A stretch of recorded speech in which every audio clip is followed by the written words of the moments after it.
Good morning, Ed Drost. Morning, Stephen Reeker. How are you, sir? I'm doing fantastic as always. And I'll tell you what, today it's just about the entrepreneurial movement. The mindset it takes to, if you got an online business, a network marketing business, direct sales, or any kind of a business, you need to have a mindset because not everything goes the way you want it to go each and every day. Yep, that's true. That's And here's a fellow, Samson Lee, who we met out in Salt Lake City a while back. And Samson was an entrepreneur. He was in the real estate business. Not only then he became a furniture maker or seller. He had a furniture stores, three of them, right. and all three of them went out of business. So he had to turn his life around and do something different. And he got in the network marketing space, and he's done fantastic. So just we're going to let Samson just give us a little bit of his mindset, how things went for him. Perfect. Let's do it. Hello, good morning, good evening, good afternoon, wherever you are. This is Samson coming to you from Los Angeles, California. I hope everybody's having an amazing day or about to start an amazing day. It's my pleasure today to host a webinar for Empowerment Tuesday. So, God bless all of you out there with good health and good finances or working toward it, right? Today, our topic is going to be have an open mind. Okay, some of you are probably looking at, yeah, come on, I'm in already. So what I need to be open about? I figure, that's a great topic to talk about today because a lot of the business, success, achieving it, how we define it and all that, it's about the mindset. It's about how we are.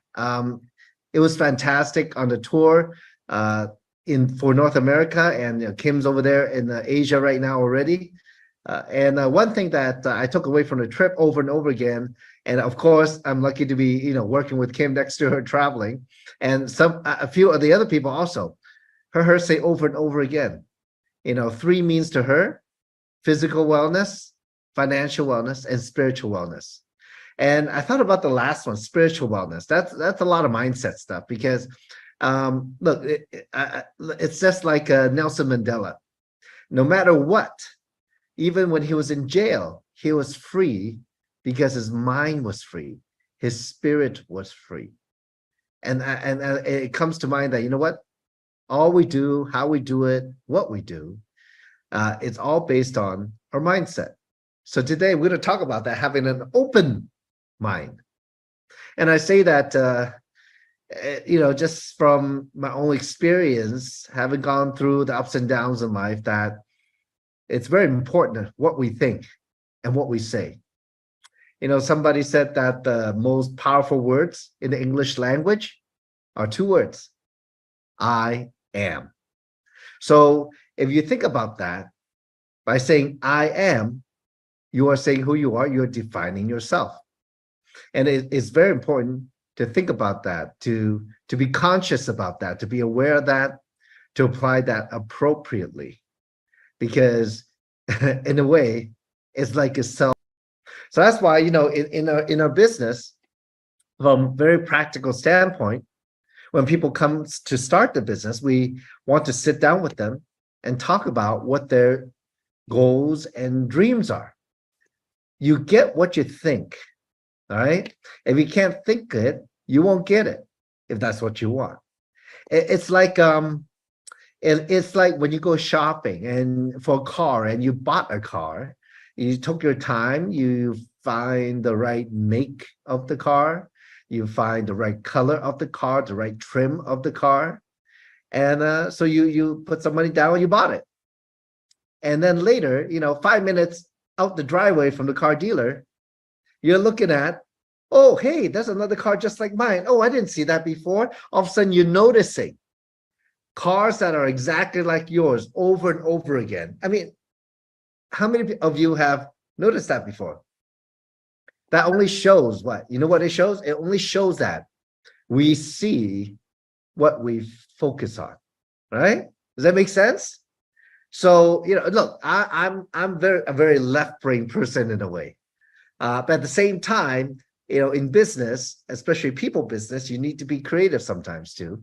And I hope that I've learned a little bit, but a lot of it is really not what our left brain thinks. It is very interesting, huh? I went to business school. I took finance and real estate classes. I got my broker license. I made money, lost money, and still, for many years searching for maybe the direction or what I would define myself. Even that definition of success was always evolving, right? Depending on my surrounding, how much money I have in my pocket, who do I know, what my lifestyle is, where do I live, what kind of car I drive. Well, all that is literally just a manifestation of what we think in here. In 2004, I got out of the furniture business and I lost everything, literally. So at that time, some of you think, oh, that's really bad. Well, in a way it was, but at the same time, it was liberating because I wasn't tied to that business anymore, for example, or tied to that career. And I just thought, you know what? I'm done with that. Still owe some money to friends and family. I need to take care of that sooner or later. But I could do anything I want. I had choice. And at that moment, a light bulb went into my head. I thought, oh my gosh, you know what? I had choices the whole time. It's just that my mind was not open. I still remember a good friend of mine, and I talked to him the other day. Actually, when I thought about him, I said, oh my gosh, he's probably one of the people that I know the longest through school since junior high. I've moved around quite a bit, with my family, but yeah, that's my friend Kenny is one of my oldest friends that I know through school since junior high, as a matter of fact. So when I was talking to him, it reminded me that when my furniture store was failing, I couldn't do anything. I let a lot of people go. I stay at the store pretty much all the time just to make more sales or, watch everything operate, downsize for a big store, 3 stores to 2 stores to 2 stores, and 1 store becomes smaller. I was trying to protect, keep my business surviving. Well, my friend Kenny at the time was starting a business in our industry with another company, and he talked to me about it. I was completely not open to it. I was completely not open to it. When I look back, I say, oh my gosh, what a mistake. I could have had multiple streams of income. I could have had something going as one business was failing and struggling.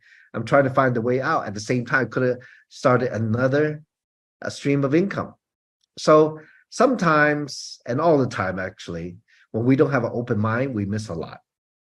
One thing about being in business, being in life, making decisions, I truly believe that we should not and cannot make decisions out of fear. Fear is, for a more simplistic example, if we can all remember those cavemen, right?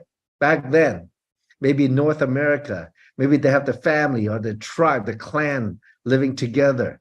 And maybe there's a saber-toothed tiger outside or a pack of wolves. So instantly, our brain goes into fight or flight mode, right? So what are we doing with the fight or flight mode? We are focusing on the thing that causes fear, right? So, when we do that, when we focus on what we fear, that's 100% of our attention is focused on that. And we lose our awareness or focus on everything else that's around it. At that time, yes, it's a survival mechanism. It's good and bad because you can focus on what causing the fear, but at the same time, you are made unaware of what else is going on that could make a difference to resolve this. So I realized that in business and in life, I figured out, what? If I always look at how little money I have in my wallet, or the 3-digit or 2-digit that's in my bank account one time, or less, negative, right? I've been there. Okay. If I kept looking at that, you know what's going to happen? I get what I focused on. Now, I know some of you probably heard that before. So that's why I come today, say, have an open mind. Have a completely open mind. In our business, such as, in life, we need to definitely have an open mind. Yeah? Because when you have an open mind, then you free yourself from your current situation and able to dream about what you want and what is possible, right? A lot of people say, hey, but I'm just a regular person. I have a 9-to-5 job and this is what I do. And that's all I can do. I don't know if I could have a side business and make money at it. Maybe I give it a try. Maybe $100, a few $100 a month is good. But really, is that all you want?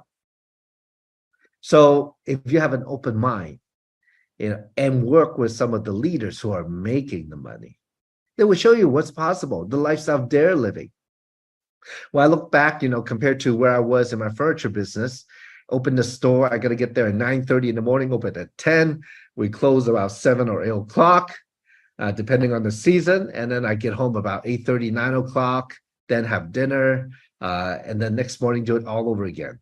The first 2 years of my furniture career, it was pretty much 24 hours a day, 7 days a week. I need to be aware or be at the store or doing something for 2 years, not a vacation, 365 days almost, except Christmas. So yeah, I know how that feels when we are doing what we're doing and we think that is all we're worth. But self-worth is way more than just the money. Self-worth is about contribution. Self-worth is about achievement, working hard at something, achieving it. And it's setting goals and creating dreams. If you have an open mind, we're more likely to be aware of what is possible, right? So, when I first got into the industry, I thought, wow, if I can make some money, that would be great. Some money, though, is not a goal. I just tell all of you out there, okay? If you're going to set a goal, the word some money is not a goal. A lot of money is not a goal. Making as much as I can, that is not a goal. Do not do that. Literally set targets, numbers in solid form. Write it down, put it on your mirror when you wake up, put it where, on the coffee table so you see it before you watch TV and decide instead of watching TV, go work on the business, make some phone calls, talk to some people, put it in your wallet so you carry your goals and dreams with you as you go through your day, walk around, have a coffee, take it out, look at it. You get what you focus on and you'll be surprised what comes your way. Just like when you buy that car, that makeup.